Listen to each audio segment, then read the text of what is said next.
दरभंगा महाराज कामेश्वर सिंह के पुत्र कुमार कपिलेश्वर सिंह का बड़ा आरोप।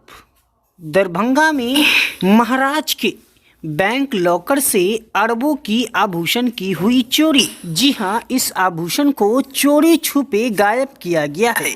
कुमार कपिलेश्वर ने बताया कि मैनेजर ने कबूल किया अपना गुनाह। देश भर के 108 मंदिरों का रखा SBI बैंक लॉकर से गायब हुआ आभूषण। क्या है पूरा मामला, देखिए इस रिपोर्ट में। ट्रस्ट सर कामेश्वर सिंह जी ने बनाया था, जिसके अंदर 108 मंदिर ऑल ओवर वर्ल्ड में बनाया था। तो उसमें मंदिर है, मंदिर के साथ ज़मीन भी दिया गया है, फिर उसके साथ पोखरा सब भी है और ऑर्नामेंट्स भी सब दिया गया था, जैसे मुकुट हो, सोने का ये सब, जैसे सिंहासन और बहुत ज्वेलरी सब दिया गया था। तो फिर उसके ट्रस्टीज़ होते हैं, तो फिर उसको जो जितने भी आभूषण थे उसको लॉकर में रख दिया गया। स्टेट बैंक शायद लहरियासराय या दरभंगा।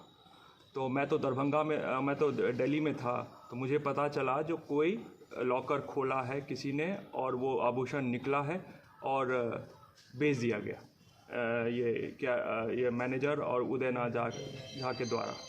तो मैं कल आया, कल आके मैं अभी आया हूँ, तो मैनेजर से मैंने बात करी तो उन्होंने एक्सेप्ट कर लिया, जहाँ मैंने करा है उदयनाथ झा ने बोला।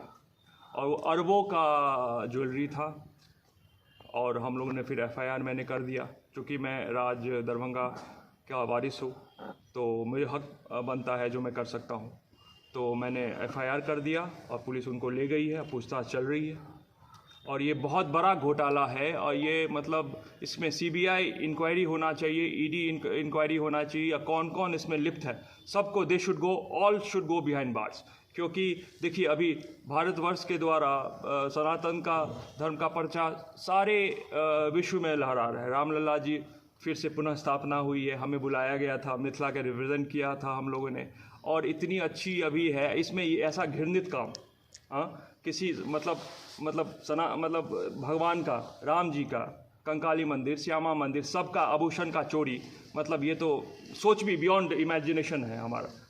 तो जो भी लिप्त है they should go behind bars. और मैं सरकार से आग्रह करता हूँ जो CBI इंक्वायरी होना चाहिए। अरबों का है। मुझे पता चलता था जो ये उदयनाथ झा है जो कभी पोखरा को लीज कर देता है, कभी ज़मीन को बेच देता है। तो हम लोग ऑलरेडी केस में थे, मेरे फादर इनके अगेंस्ट में केस में थे, उन फादर की डेथ हो गई तो फिर मैं एप्लीकेंट बन गया। ऑलरेडी केस चल रहा है क्या, ठीक है, जो हमें बनाया जाए। और मिसमैनेजमेंट हो रहा है, पूरा मिसमैनेजमेंट हो रहा है। ना कभी ऑडिट होता है, ना कभी उसका कोई कुछ है, सारा ब्लैक में चलता रहता है। तो ये इमीडिएटली CBI इंक्वायरी होनी चाहिए। ये उदयनाथ झा कौन है और मैनेजर का क्या नाम है?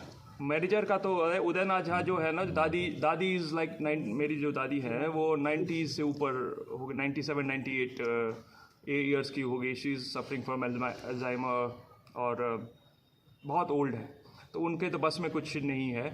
और जैसे मुझे रिपोर्ट आता रहता है जो सारा उस उदयनाथ झा ने लिखवा लिया है उनसे, और इनफैक्ट वो मतलब सारे सिग्नेटरी वही बन गया है और लॉकर वो मतलब पैसे की मोहताज हो गई। आपके घराने से या फिर वो अलग व्यक्ति है? वो दूसरा व्यक्ति है। वो दूसरा व्यक्ति। मैनेजर का क्या नाम है सर? मैनेजर का क्या नाम है? हाँ, केदारनाथ मिश्रा। ये कब आपको जानकारी मिली कि इस तरह का काम किया जा रहा है? ये एक्चुअली कल सुबह पता चला मुझे। रंगनाथ जी ने फ़ोन किया था मुझे, वो राजगंगा संरक्षण समिति के वो हैं, तो उन्होंने फ़ोन किया जैसे से उनको पता चला। तो मैं इमीडिएटली फ़्लाइट पकड़ के, चूँकि यहाँ तो फ़्लाइट चलती नहीं है, पटना से मैं आया तो शाम हो गया। फिर मैंने कहा जो सुबह मैं यहाँ आया तो मैनेजर ने एक्सेप्ट कर लिया। लॉकर को भी सर्च किया गया क्या कि वहाँ आभूषण है या नहीं है? अब वो तो पुलिस करेगी। ठीक है सर। कितने मंदिरों का उसमें आभूषण रखा हुआ था उस लोग? और बहुत, वो लिस्ट है मेरे पास, लिस्ट अभी मिल गया है तो मैं देता हूँ। मैंने अरबों का है, अमूल्य है। और उस ज़माने का सोच सकते हैं, उसमें आभूषण है, सोना चांदी है, ज्वेलरी लगी हुई, उस जमाने राज दरभंगा समझ सकते हैं। तो थैंक यू।